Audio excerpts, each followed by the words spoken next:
Jean 9. Bon, tout en Éphésiens 5, verset 15. Prenez donc garde en fait de vous conduire avec circonspection, non comme des insensés, mais comme des sages. Rachetez le temps, car les jours sont mauvais. C'est pourquoi ne soyez pas inconsidérés, mais comprenez quelle est la volonté du Seigneur. Que le Seigneur ajoute sa bénédiction à la lecture de sa parole. Ok, Tokitakuna.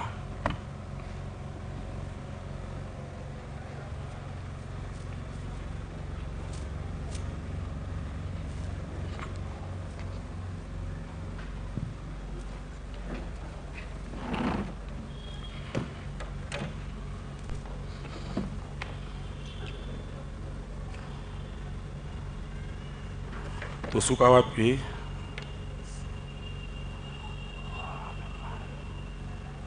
C'est préparé? C'est préparé pour le rôle de mari. Ah, de tout bandati.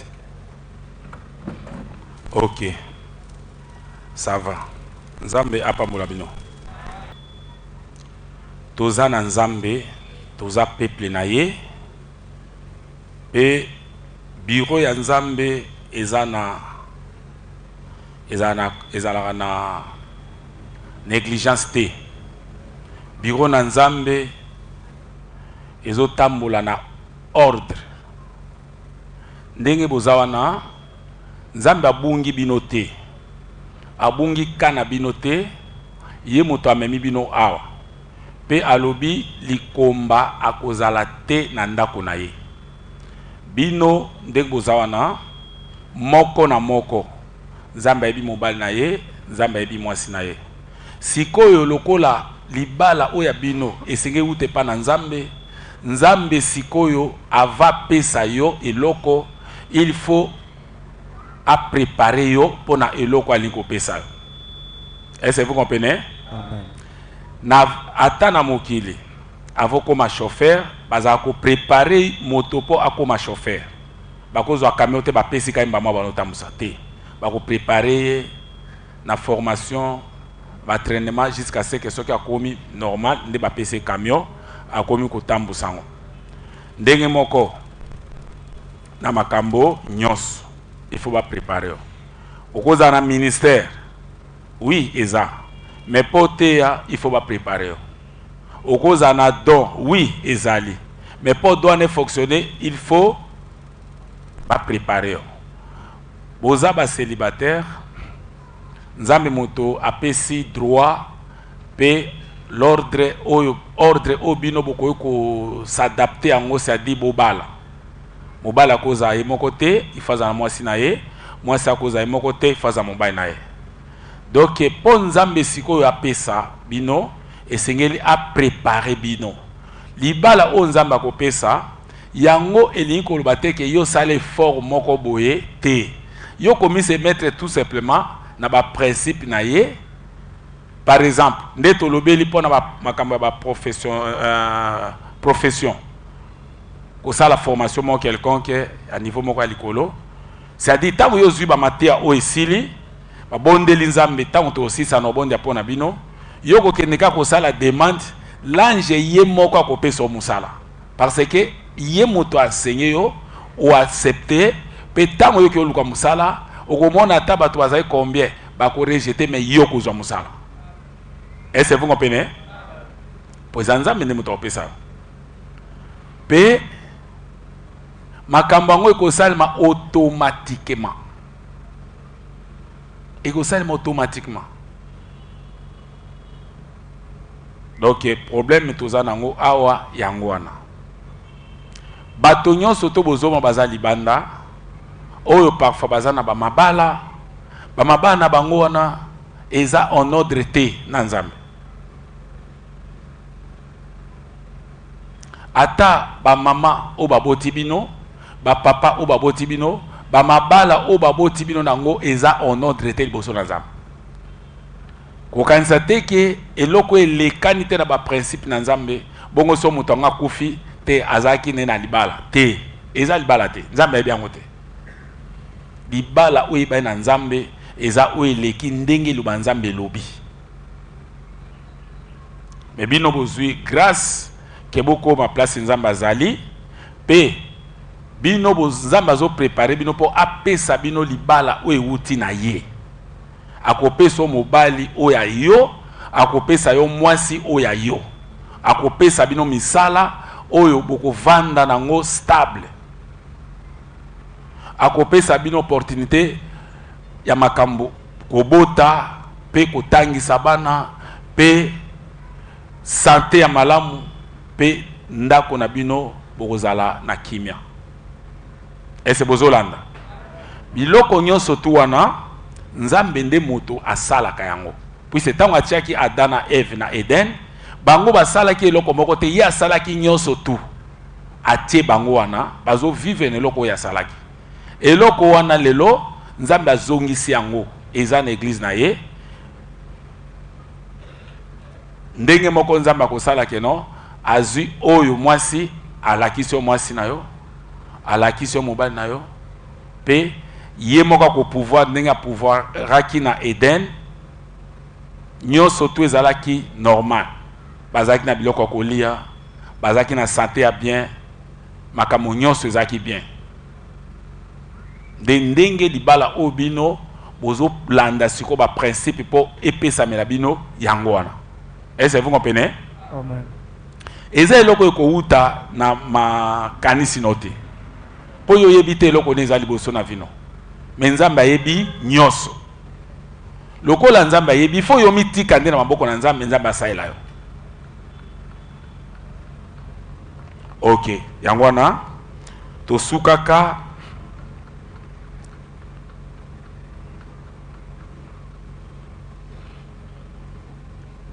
tosukaki na bobanda kosala ba test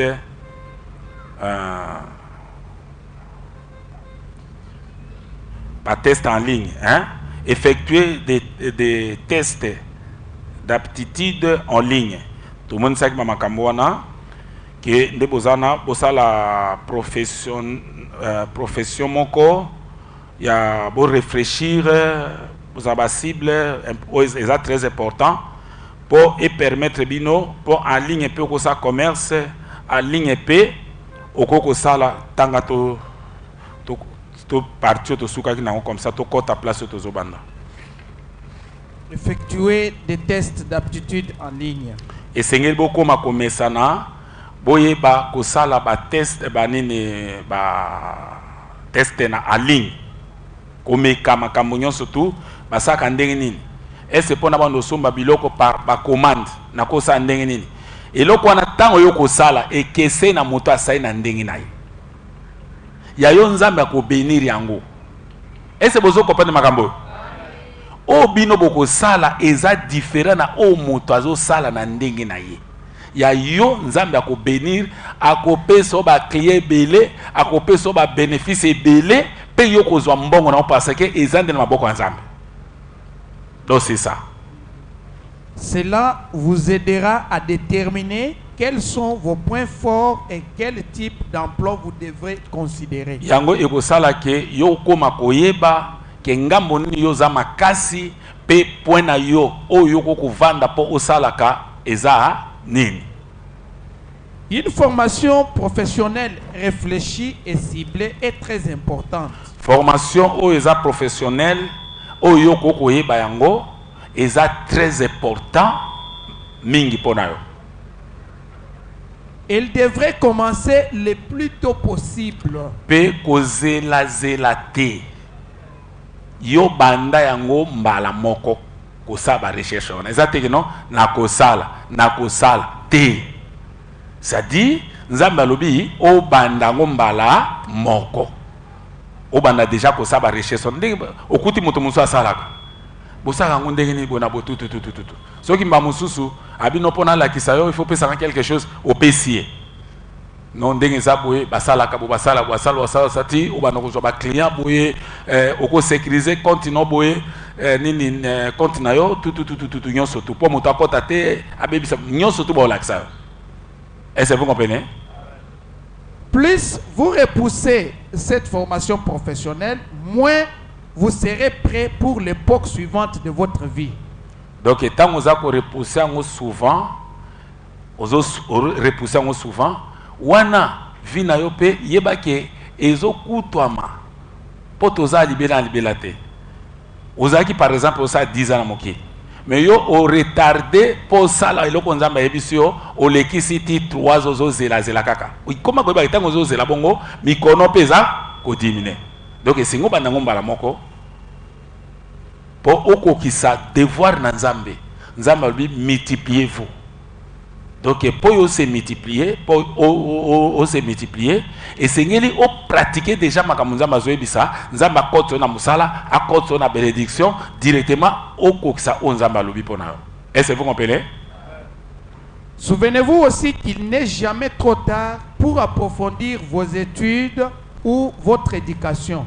Comment koyeba ke eza trop tard te ata soko sana na ngote eza trop tard te pour approfondir formation wana to pe éducation na yo na lolenge oyo yoko kozala malamu pour osala foyer na yo. Se préparer au rôle de mari ou d'épouse. Yango ezali oza komi bongisa po ozolinga kokoma na mwasi to pe mobali oyo boko vanda naye.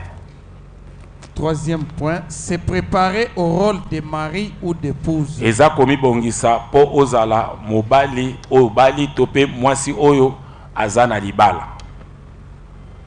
Jusqu'à présent, nous avons vu deux façons de se préparer à l'époque à venir du mariage et de la famille. Peto moni lolenge mibale o tokoi komi bongisa na époque na eleko oyo toza komi bongisa po na libala.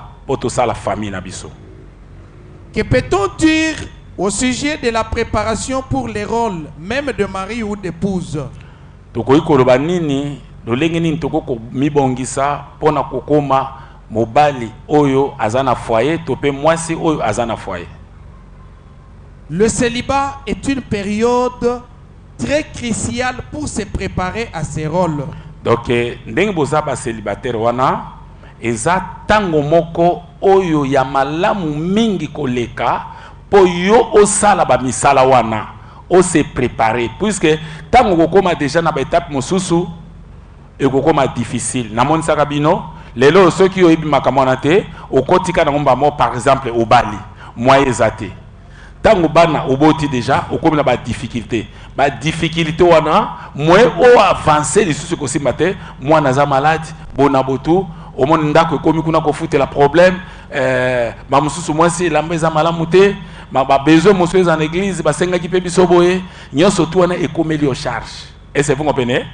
Nzokande momo oyo eza momo crucial ya malamu mikoleka oyo ko komi bongisa pour ce temps ozo kota eloko za vandisa makambo ozaka déjà na entrée base moko na yo oyo kotsaka ezate ke ezaka ka ba frère na yo peser ndenge moko puisque lelo koko bala ovandi na ndako ba musa ezate mais makambo tozoloba yo ko sala ngo sur place oza na ndako ya libala ozo sala ngo za wana mobala ko kene musala mais yo poza na moyen o sala kama musu ne tolobi wana o saba commande no bato ya na ndako soma bloko ozo saba crème ozo saba ba gaufre ozo saba cake ozo saba bloko nyonso to ya ndengwana. Est-ce que vous comprenez? Donc c'est ça. Il y a un peu ça que vraiment aux à la stable. Au commis tungi sate na libala. Vous allez bien. Bon wata ya salaire ya frais soza na retard. Yo petango kozana musala, ozape na osuki kala musa ozoke osala te. Ozape mamuso ozape makamususu, oyo peke osale yango pe ozo répondre ka toujours normal. Musala kozozwa formation moko sala pe bozo sala pe lokona osa musa ozo sala pe wana. Est-ce que vous comprenez? Donc c'est bon. Se préparer au rôle de père et de mère. Sikoyo esengeli bomi bongama komi bongisa pona rôle oyo bino bolingi bokoma bokoma batata pe bokoma ba mama ya libota. Comme vous devez commencer à développer avant le mariage les traits de caractère d'un mari ou d'une femme selon Dieu. Voilà tout côté nitape ya sika. Oui. Ok. Otozo kota siko lelo yango. Tanga bandela.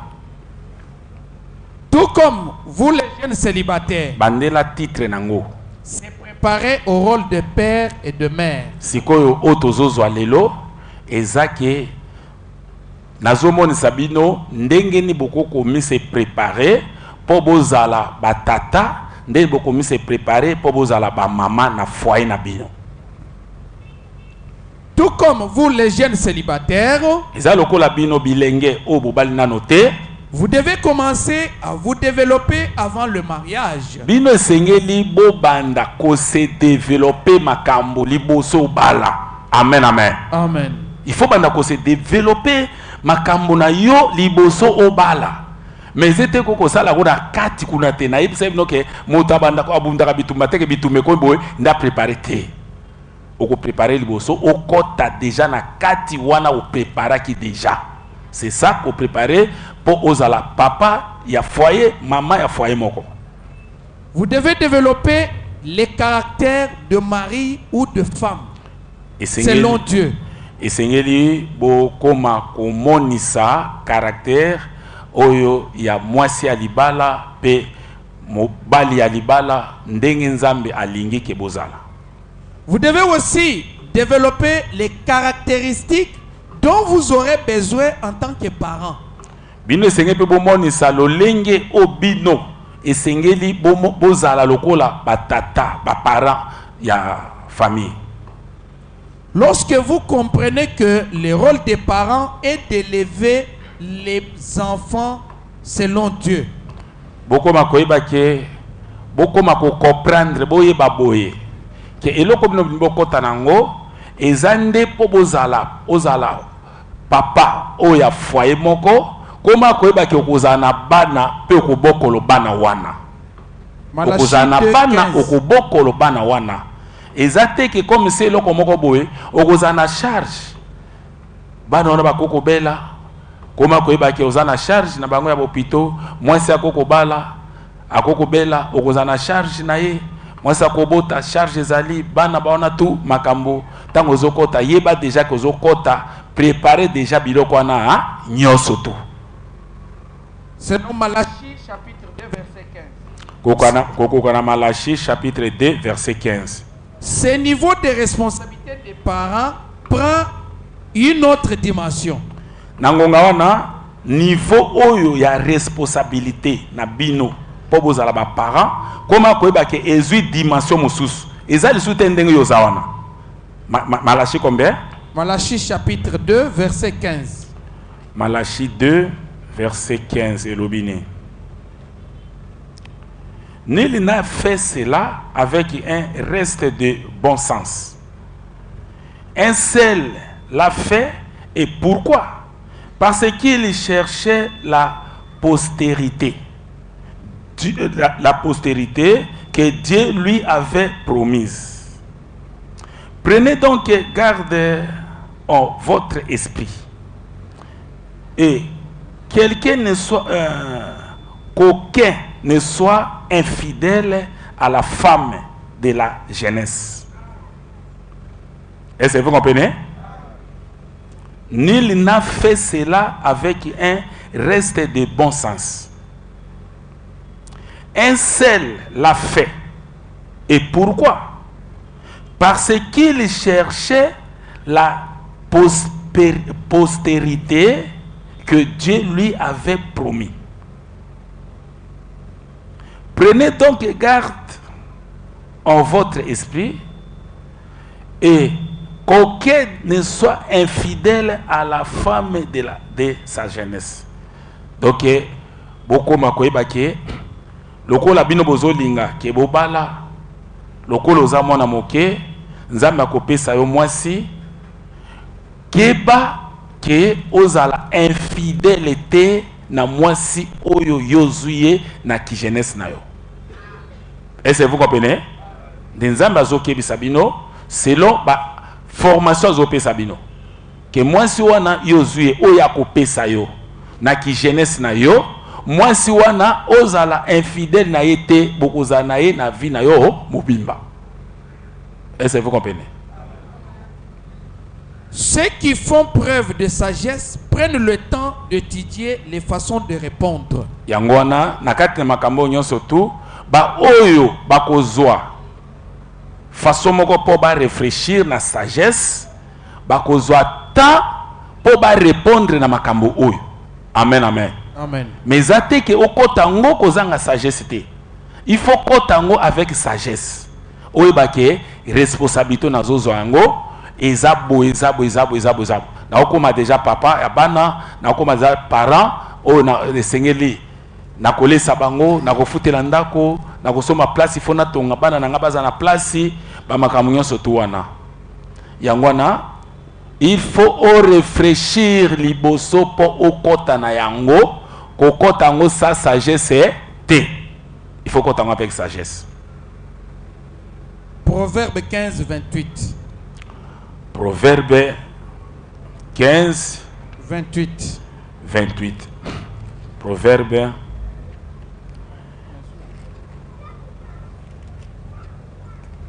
15, 28. 28. Le cœur du juste médite pour répondre. Mais la bouche des méchants répand de méchanceté. L'Éternel s'éloigne des méchants, mais il écoute la prière des justes. C'est ce qui pleut aux yeux, réjouir le cœur. Une bonne nouvelle fortifie le membre. Bon, donc ça awa na 28. Le cœur du juste médite pour répondre. Ça dit, ce que vous avez juste, vous autres, banga kanzambe, motema na yo, ce que vous avez juste, vous méditer pour répondre. Est-ce que vous comprenez? Amen. Mais la bouche des méchants répand de méchanceté. C'est-à-dire, bato ya kanza, bako répondre na kanza. Mais moto aza juste, ako manyola no liboso à répondre. Amen, amen. C'est-à-dire, makambo oyo, bino lokwa bozaba na nzambe, boza juste, okolinga kosala loko te ya mabe, oko réfléchir liboso o sala yango. Mais non, oko sala yango kaka, net moto asala na méchanceté, bo continue l'imprudence. Est-ce que vous comprenez? Amen. Et de réagir dans des situations difficiles qui ne manqueront pas de surgir. Donc, bino et sengeli beaucoup makoyeba ke beaucoup sala na ba situation moko o eza difficile, beaucoup maintenir yango, ne sika ke non bozanga kokokisa yango. Voici les recommandations pour vous aider à vous préparer au rôle très important de père et de mère. Sala oyo epesami comme eloko oyo koko sala yango po ekoka ko bongisa yo liboso okoma tata tope mama ya foyer tope ya bana. Première recommandation, lisez la brochure Principe éternel pour l'éducation des enfants. Liboso eloko ya liboso recommandation liboso otanga ba brochure mingi po epesa ba principe ndenge yo koyeba ko éduquer bana na yo o ko éduquer bana na yo. Et cela va créer une culture familiale centrée sur Dieu. Yango eko créer lo lengi ya malamu na kati na foyer na yo o eko na kati na makambo na nzambe. Les célibataires, vous pouvez commencer à vous préparer longtemps avant le mariage. Bino lokula bobali na note esengeli ke liboso bala libala ezakuna musika yo préparer déjà liboso penza libala na ekoma. Lisez les brochures de l'église et écoutez les sermons. Boyo botanga ba brochure ya église mingi pe boyokaka ba serment o ezoteyama qui sont adressés aux parents ainsi que les sermons qui concernent les rôles de père et de mère. oyo eza kolobela pona ba parents po bato baza ba parents o eza kotala makambo ya ke yo ozala mobali oza na responsabilité déjà ya foyer. Posez des questions aux anciens dans votre église. Botuna mituna epa na bato oyo les cas déjà na makambo na kala na kat na église. Demandez-leur des conseils sur la façon dont vous devez vous préparer dès maintenant et devenir un bon Botuna parent. bango ba toli obino bokoko bongisa mana yango siko liboso bokoma na étape wana po bokota na libala. Lisez d'autres livres utiles. Botanga ba livre oyo eza ya motuya o eza na tina ya pamba pamba te. Ces livres contiennent de nombreux conseils utiles, par exemple les ouvrages qui parlent de apprendre à se comprendre. Ba livre wana eza na makambo na kati nango ya malamu oyo koko lakisa yo ndenge nini yo ko sala eloko moko boye to pe ko sala eloko moko ozo eloko moko boye. Demandez à votre pasteur les livres qu'il pourrait vous recommander pour lire. Tuna pasteur na yo, pasteur ndenge toza siko étape yo toza lire c'est ba livre ni na koko tanga pour nazo préparer makambo na ngai ya mariage. Conclusion. Le célibat est une période unique et spéciale dans la vie. Koma koyeba ke kozala célibataire eza étape moko oyo ezaka ke étape wana moko oyo zo lekisa ngo na vie na yo. Certains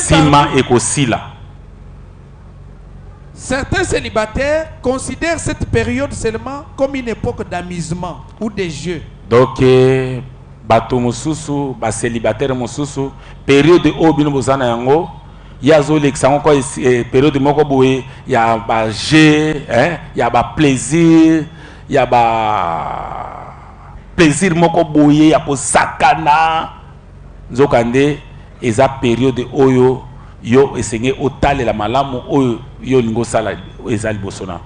Mais les célibataires qui sont sages kasi ba o ba bali na note ba bino ba bali na note ba kozala sage ba kozala maele utiliseront cette période pour se préparer et pour croître. Bango ba oyo ba bali na note ndenge bozana o baza mayele ba ko préparer na période bango bazolekisa ki célibat ba ko préparer pour ete baza malamu sima na makambo nyonso tu oyo alingi kosala. Dieu attend que vous puissiez croître dans la grâce et dans la connaissance de votre Seigneur et Sauveur Jésus-Christ. Nzambe azozela bino ke bino bokola na ngolu o apesi bino bokola na yango grâce et la connaissance de votre Seigneur et Sauveur Jésus-Christ. 2 Pierre 3, 18. Ok. Quelle que soit l'étape de la vie où vous vous trouvez. Etalité étape nini ya vie obino bozanango bokoko zoyango. Beaucoup de célibataires dilapident cette époque spéciale et ils n'ont pas grand-chose à proposer par la suite. Donc ebele ba célibataire na étape bango bazoleka nango bazo qui peut-être ko sala eloko moko to pe a proposer eloko moko boye oyo ekoki ko sungai.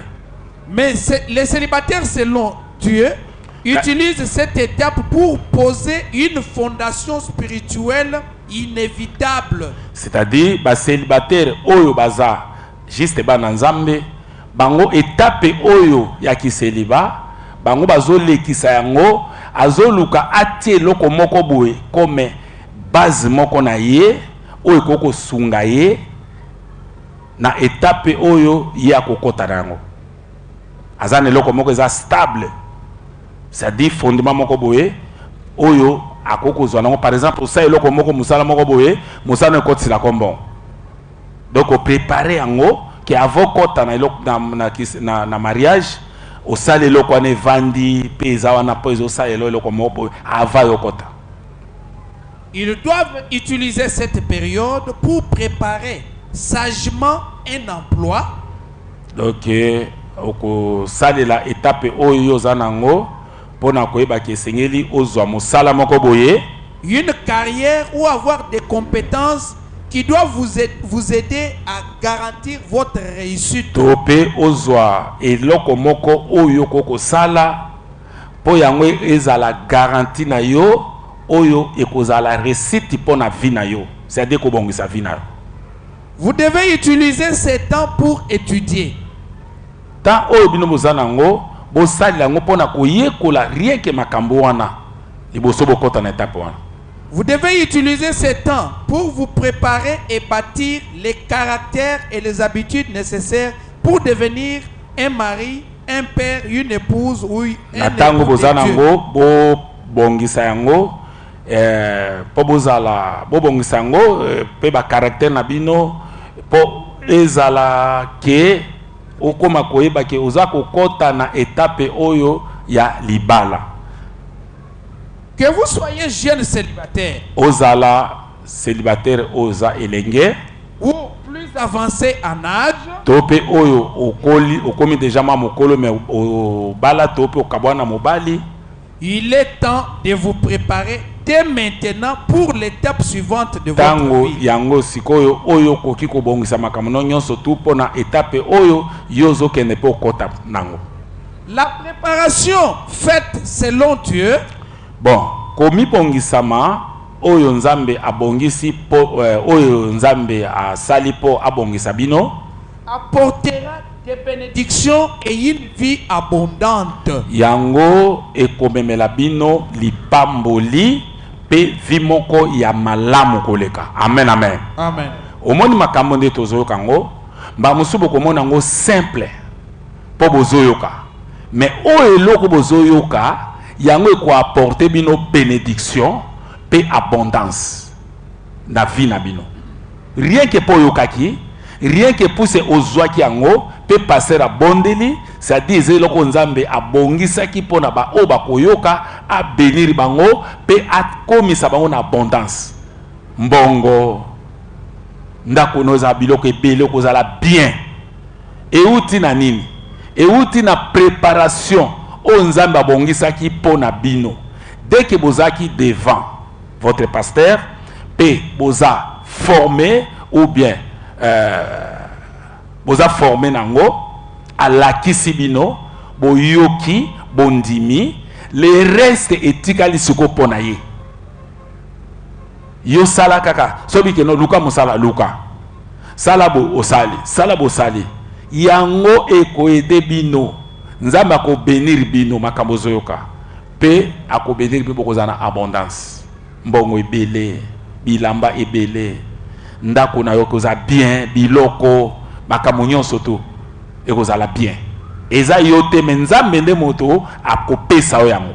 Puisque oleki na école ya formation na ye ya ba célibataire pe azoko compter que non makambo yo ki fa kokisela yo yango. Eza lokola confirmation ya parole o ete ya melamaki yo na moment ya kiseliba. Accomplissement nango eza siko bénédiction pe abondance na o nyonso yo kosala. Soko sa eloko mobo eko évoluer. Est-ce que vous comprenez? O salata o tekata mafuta apamba. Ozaki na bidon moko ekokoma ti fiti okomi na basengi fi. Ozwa mosala noko zwa boye. Obandi ko mata olongwa babengi musala mususu ozwi salaire kolekwana olongo sokomi kuna salaire koleka oleka nzambe ne mutazo matsayo. Est-ce que vous comprenez? Nyonso eko sala ekozaka na abondance c'est bando ko kola ezokola ti ezokoma karmone. Nzambe ne mutako sala yango parce que a préparer kiyo po ozala malamu na libala na yo. Amen, amen. A produire très fort. Mais siko komona ngo simple ezaneti biso tanto zaki na formation ovandika boye non ndenge za boye nzambe akotinda bino ndenge akotinda bino akosana bino makambo boye nzambe ndenge alobeli yo omoni ndenge alobeli yo wana siko zomona eloko moko te ni vision ni quoi que ce soit ozomona ka ndenge wana mais siko makambo wana tango yo bandika kosala makambo nyonso nzambe alobelaki yo oyo yokaki ndenge bozo yoka okomona siko ba accomplissement na. Est-ce que vous comprenez? Ah, passer à Yipsaka biso que non. Tokozana nyos tokosaka ke liboso. Penza ba ko béni. Omona bénédiction. Omona moto mosusu alingi ba kotisa na faire moko. Vraiment na mona ko sérieux. Tindenge za bona sepeli vraiment ke nga notre travail. Mais tokosala boy. Pas eloko ya memeli wana yo yebi eloko moko boye otika na connaissance ata bino ne boza esute otika dango pe nzambe mutatia ki onango po akomi so na niveau moko boye pe amati soko na ba relation mbongo epelé. Est-ce que vous comprenez? C'est Dieu qui va faire cela. Donc c'est comme ça. Pour vous qui travaillez déjà, pour na bino oyo bozo sala déjà ba misala, et vous qui utilisez cette époque de la vie pour vous préparer, et bino ba oyo boza ko salela tango oyo bino bozo le kanwa ki seliba po bobongama, continuez dans cette direction-là. Bo continuer na direction oyo wana. Dieu vous récompensera. Nzambe akofuta bino. Pour vous qui n'avez pas encore commencé, bino ba oyo bozwi na misala te, bozosa na misala te, bobandi na note, ne perdez plus de temps. Bobungisa tango te. Programme ezake bokota déjà sako zelisa. Amen, amen. Amen. Est-ce que vous comprenez? Amen. Bato bosali, bo continuer, obozana misala, bo continuer, nzambe akobeliri bino. Bino ba obozana na misala te. Bozela te ke na kosa te. Kota na yango mbala moko po oza déjà na ligne ke nzambe abana déjà kopambola yo. Est-ce que vous comprenez? Amen. Agissez sans tarder. Kosala yango kozela te. Appliquez-vous. Bosala kota nango. Utilisez cette époque de préparation afin que vous puissiez vous aussi recevoir les récompenses que Dieu souhaite vous donner. Bosalela tango oyo ya célibat, bosalela yango po te nzambe a bénir bino, azana récompense oyo abongisi pona kopesa bino. Amen. Est-ce que vous comprenez? Amen. Bozelate. Eza neti nzambe atindi yo kende kosala eloko. Kozelate kende kosala ngo. Est-ce que vous comprenez? Amen. C'est ça.